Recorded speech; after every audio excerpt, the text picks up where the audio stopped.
Aprendo en casa.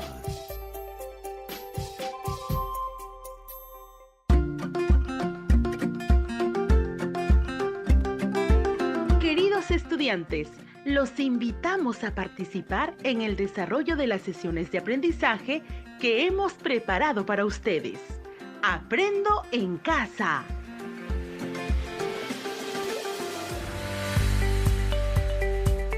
Buenos días a todas y todos los estudiantes de tercero y cuarto año secundaria que están atentos a la radio.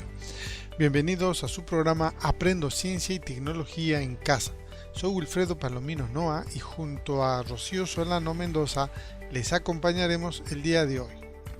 Este es el último programa del mes de junio, en los que estamos buscando comprender que los cambios que ocurren a tu cuerpo y a nuestras emociones se debe al funcionamiento del sistema neuroendocrino. Buenos días, Rocío, tu saludo. Buenos días a todas y todos. Igual para mí es un gusto de compartir este espacio radial. En este programa tendremos que organizar las tareas que vinimos realizando en los 3 programas anteriores y tendremos como reto argumentar en un artículo que los cambios que enfrentan los adolescentes es producto del sistema neuroendocrino y que se manifiesta en cambios físicos y emocionales que influyen en las relaciones familiares. Para que construyas esta explicación, a lo largo del programa revisaremos los productos de los 3 programas anteriores, de tal manera que sea un insumo para elaborar el folleto que construiremos con las demás áreas y que más adelante podrás compartirlo con tus compañeros, compañeras, tu profesor o profesora por los medios que tengas disponibles. Pero te estarás preguntando, ¿qué debo hacer para responder al reto del programa de hoy? Haremos 4 cuadros en los que iremos registrando información acerca de lo que debemos hacer paso a paso. En el primer cuadro registraremos las ideas que te presentamos en el primer programa y en ese responderás a la pregunta ¿qué es un adolescente y qué cambios se presentan? En el segundo cuadro utilizaremos información científica que te ofrecimos en el segundo programa, que describe las partes del sistema endocrino que es responsable de la fabricación de hormonas y que generan cambios en la adolescencia. Ahora, en el tercer cuadro podrás hacer alguna clasificación acerca de las etapas de la adolescencia, los tipos de hormonas, los órganos involucrados, así como las emociones que presentan los adolescentes como resultado de esos cambios hormonales. Y finalmente, en el cuarto cuadro, y con base en la información de los cuadros anteriores, tendrás que escribir en un máximo de 3 carillas de tu cuaderno qué es la adolescencia, que describas cómo el sistema neuroendocrino influye en los cambios y cómo se manifiesta esos cambios en tu cuerpo y en tu forma de ser. Te repito, entonces, en el cuarto cuadro, la tarea es la siguiente. Con base en la información organizada en los 3 cuadros anteriores, escribirás en un máximo de 3 carillas de tu cuaderno qué es la adolescencia y describirás también cómo el sistema neuroendocrino influye en esos cambios y cómo todo se manifiesta en los cambios que se dan en tu cuerpo y tu forma de ser. Les recordamos que este es el programa de radio del Ministerio de Educación para estudiantes de tercer y cuarto grado de secundaria Aprendo en Casa.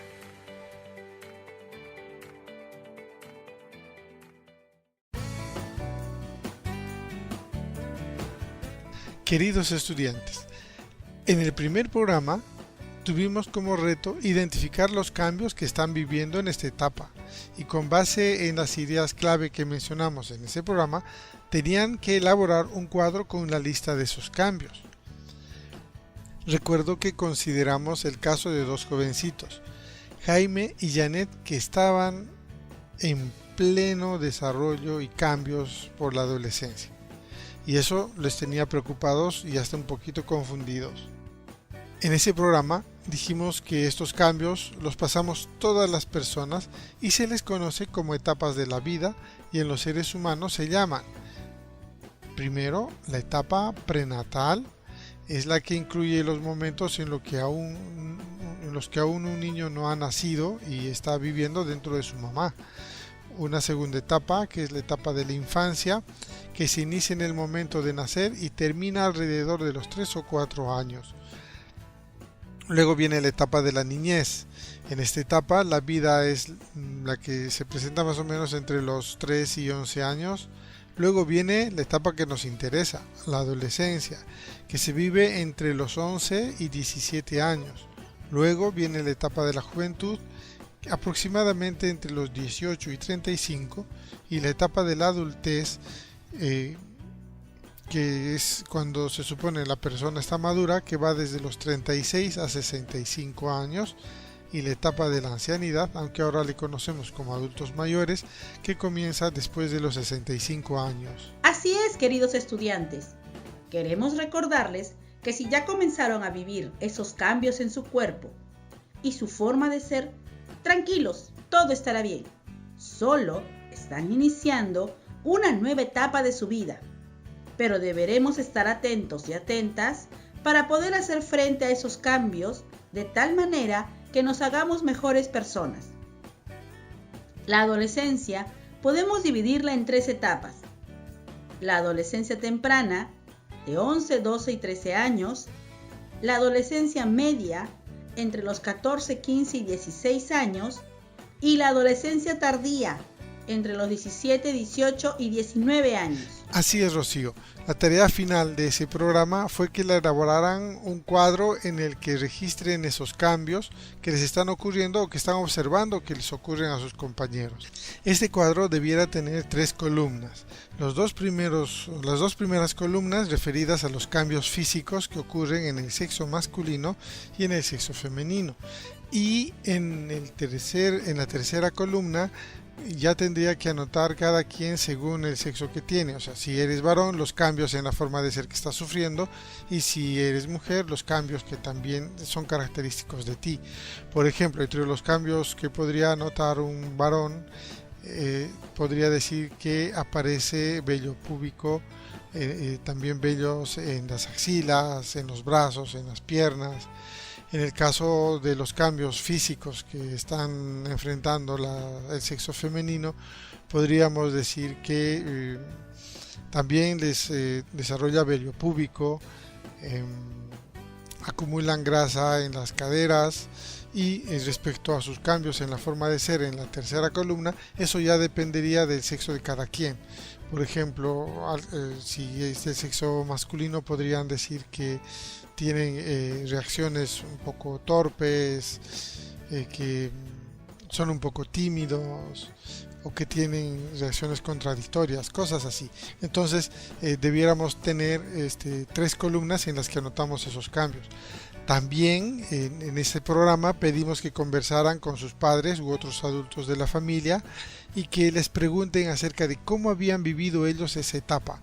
Eso va a ser importante porque estas 3 columnas más el resultado de las interrogantes a los padres o a los adultos de la familia, vamos a tener un insumo para poder completar esta primera tarea. Así es, Wilfredo.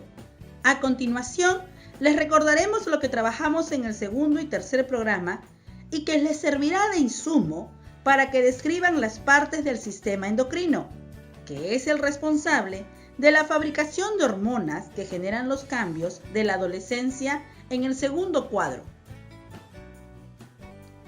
En el segundo programa hablamos del sistema endocrino y que este no tiene una ubicación específica dentro del cuerpo, porque está conformado por diversas glándulas protectoras de diferentes hormonas que actúan como reguladores químicos de diferentes procesos orgánicos del cuerpo.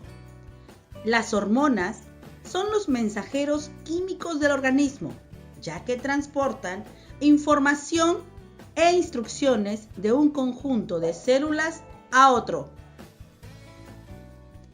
Las glándulas endocrinas liberan hormonas en el torrente sanguíneo y esto permite que lleguen a todas las partes del cuerpo. Las hormonas del sistema endocrino ayudan a controlar el estado de ánimo, el crecimiento y el desarrollo de la forma en que funcionan los órganos en el metabolismo y la reproducción. El sistema endocrino controla qué cantidad se libera de cada una de las hormonas. Una cantidad excesiva o demasiado reducida de cualquier hormona puede ser perjudicial para el cuerpo. Queridos estudiantes, en ese programa dijimos que las glándulas que componen el sistema endocrino son las siguientes: el hipotálamo, la hipófisis, la glándula tiroidea, las glándulas paratiroideas, las glándulas suprarrenales, la glándula pineal, los ovarios y los testículos. El páncreas también forma parte del sistema endocrino, pero también pertenece al sistema digestivo. Esto se debe a que fabrica y segrega hormonas en el torrente sanguíneo y también fabrica y segrega enzimas en el sistema digestivo. El hipotálamo es la glándula principal del sistema endocrino. Esta glándula, al igual que una antena, recibe información del ambiente y de las condiciones internas de nuestro cuerpo.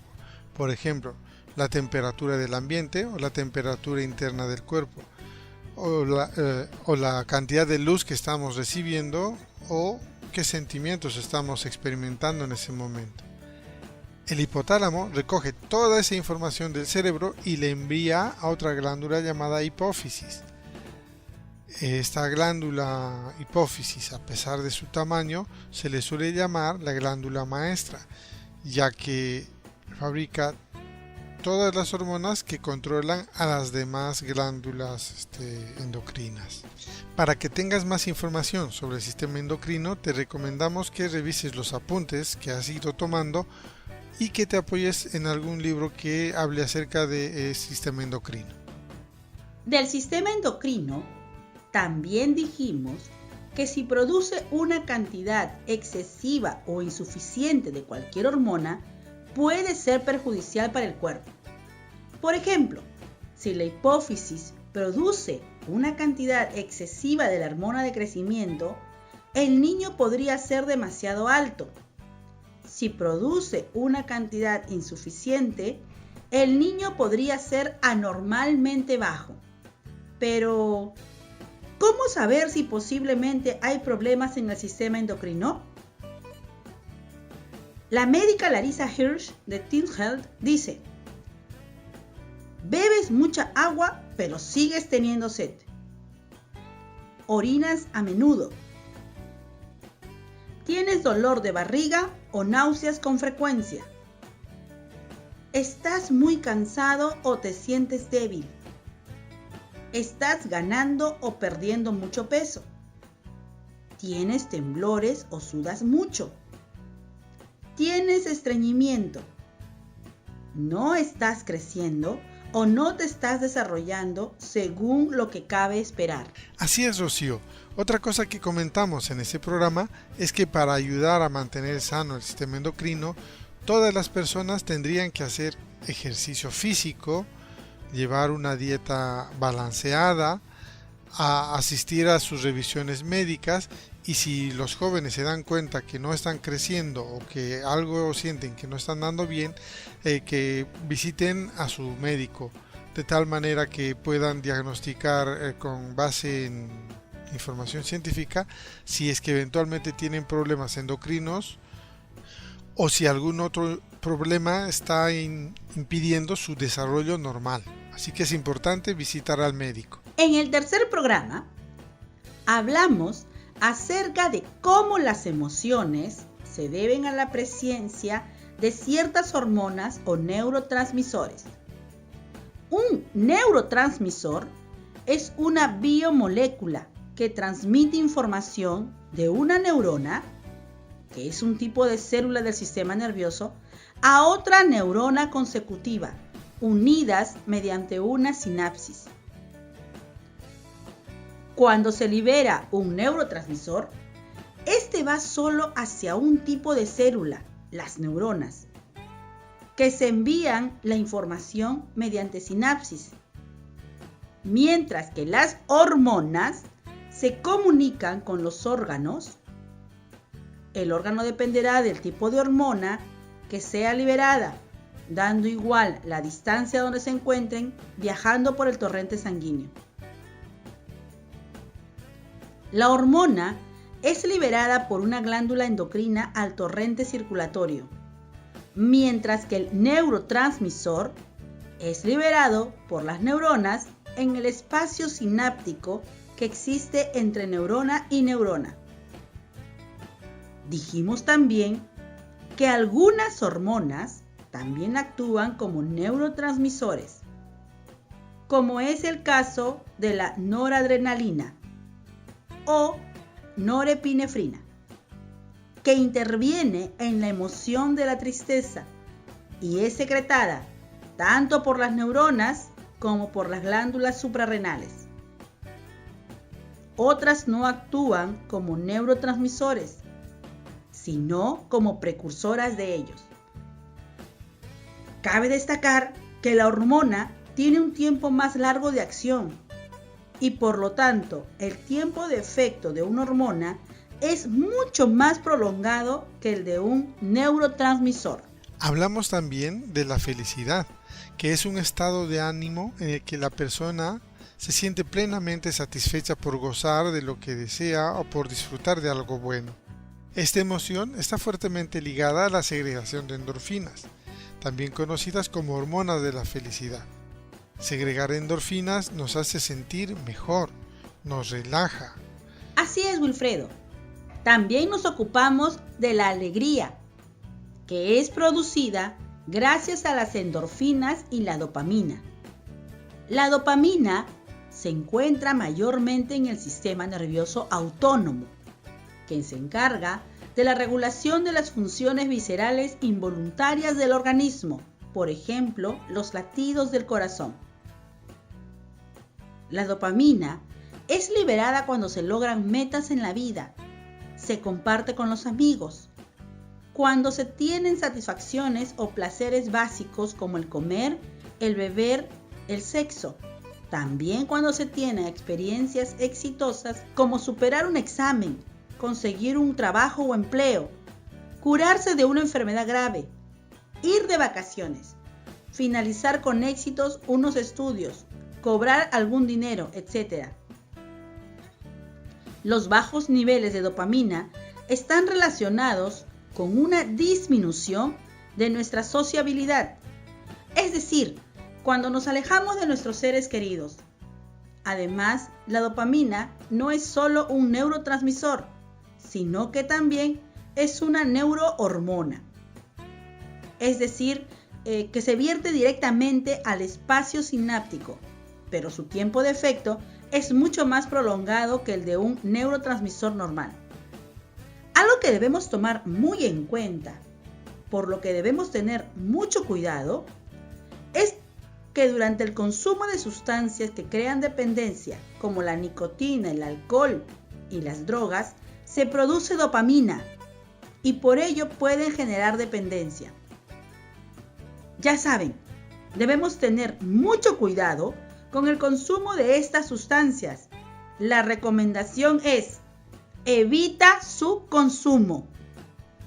A continuación, les hablaré de la ira. La ira es una de las emociones más habituales.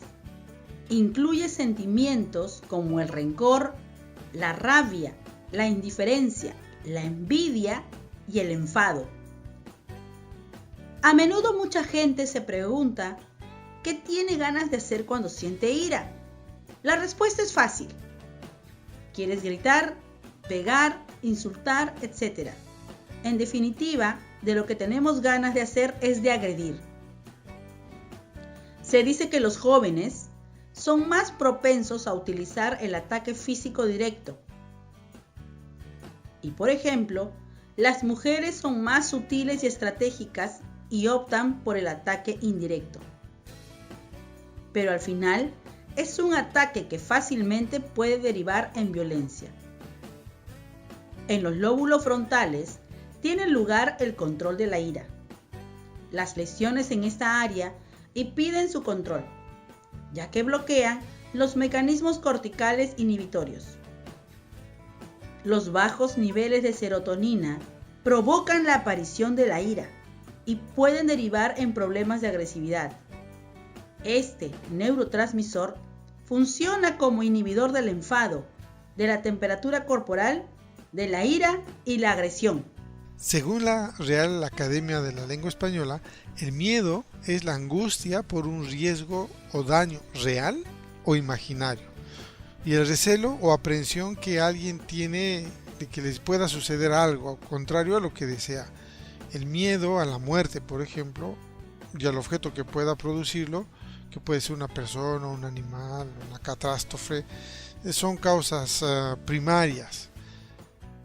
Ahora bien, la manera más frecuente de hacerle frente al miedo es la evasión o la huida de la situación peligrosa que se pueda estar enfrentando. Y si escaparse no fuera posible, el miedo impulsa a las personas a desafiar el peligro. Es decir, las personas reaccionan y se defienden. El miedo es una de las emociones más poderosas, ya que sirve para ponernos a salvo o defendernos. La causa de que sintamos miedo es la mezcla de 3 neurotransmisores y su influencia. Esos neurotransmisores son la dopamina, la serotonina y la noradrenalina, así que no se te olvide. Ahora hablaremos de la tristeza.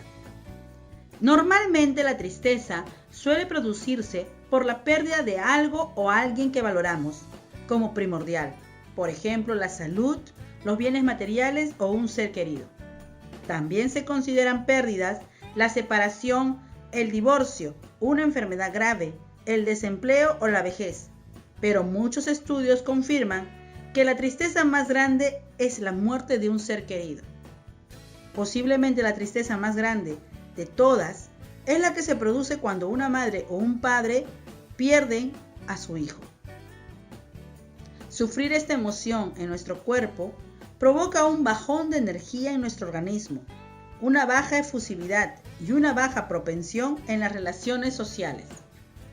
En numerosas ocasiones, la depresión es confundida con la tristeza, pero es necesario saber que están fuertemente unidas.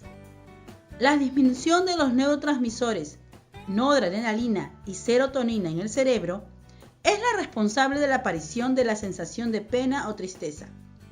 Los niveles bajos de estos dos neurotransmisores producen el efecto de pena y de debilidad mental. Esto se explica porque la serotonina es responsable de mantener en equilibrio nuestro estado de ánimo, por lo que el déficit de serotonina conduce a un estado de ánimo triste. Te recomendamos que busques información respecto a esto de lo que te acabamos de contar en los libros, ya que hay más detalles que seguro podrían interesarte y con todo lo comentado trabajes en el tercer cuadro. Les recomendamos que este es el programa del radio del Ministerio de Educación para estudiantes de tercer y cuarto grado de secundaria Aprendo en Casa. Ya casi estamos a punto de terminar el programa y debemos recordarte que los 3 cuadros que hemos querido reconstruir como repaso de las sesiones anteriores nos servirán de insumo para elaborar un 4º cuadro al final de este programa de radio, ya que con base en la información de los 3 cuadros anteriores, en un máximo de 3 carillas deberás escribir en tu cuaderno qué es la adolescencia, deberás describir cómo el sistema neuroendocrino influye en esos cambios que trae la adolescencia y cómo se manifiesta esto en tu cuerpo y en tu forma de ser.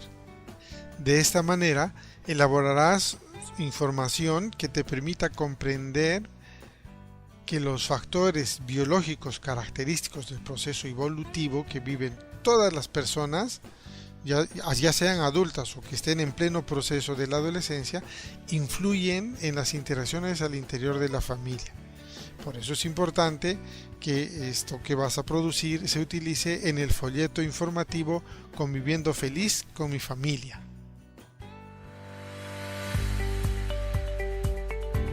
Estimado docente, con tu apoyo, el estudiante podrá concluir con su gran reto de la sesión de hoy, que es construir una explicación razonada de qué es la adolescencia, que describa cómo es el sistema neuroendocrino y cómo influyen los cambios y cómo todo eso se manifiesta, tanto en su cuerpo como en su forma de ser, para organizar la información que permite comprender los factores biológicos característicos del proceso evolutivo que viven los estudiantes de su edad y que influyen en las interacciones al interior de la familia. Esto formará parte del folleto que presentarán como resultado del proyecto de este mes. Nos despedimos hasta el siguiente programa en esta misma frecuencia. ¡Hasta la próxima!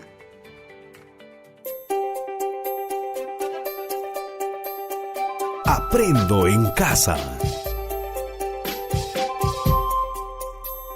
Ministerio de Educación. Gobierno del Perú. El Perú primero.